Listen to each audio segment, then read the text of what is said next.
বাজার পরিদর্শনে বিধায়ক শঙ্কর গুছাইত মেদিনীপুরের রাজা বাজারে ঘুরে দেখলেন মেদিনীপুরের বিধায়ক, কথা বললেন ব্যবসায়ীদের সঙ্গে।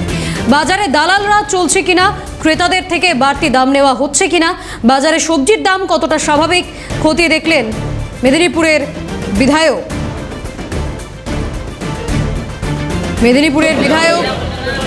বাজার পরিদর্শন আরো বিস্তারিত জানবো। টেলিফোন লাইনে রয়েছেন প্রতিনিধি অভিষেক চক্রবর্তী। অভিষেক, বাজার পরিদর্শন করলেন বিধায়ক শঙ্কর গুছাইত, কি বার্তা বিধায়কের?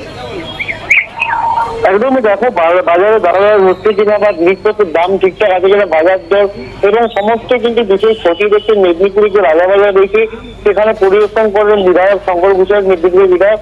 পাশাপাশি তিনি কিন্তু ক্রেতাদের সঙ্গে কথা বলেন এবং তাদের কাছে জানতে চান তাদের অভিজ্ঞতা, যারা প্রতিনিয়ত বাজারে আসেন সমস্ত বিষয় খতিয়ে দেখেছে এবং কোনো রকম ভাবে দালাল রাজ বা সবজির দাম কোনো কিছু কিন্তু বরদাস্ত করা হবে না, নজর থাকবে এমন একজন জানিয়েছেন। পাশাপাশি কিন্তু তিনি নিজের বাড়ির জন্য কিন্তু তারপরে সাধারণ মানুষের মধ্যে তিনি কিন্তু বাজার থেকে বাজার করে তিনি বাড়ি নিয়ে যান।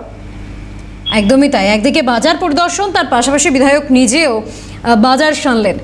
ধন্যবাদ অভিষেক। টেলিফোন লাইনে ছিলেন প্রতিনিধি অভিষেক চক্রবর্তী।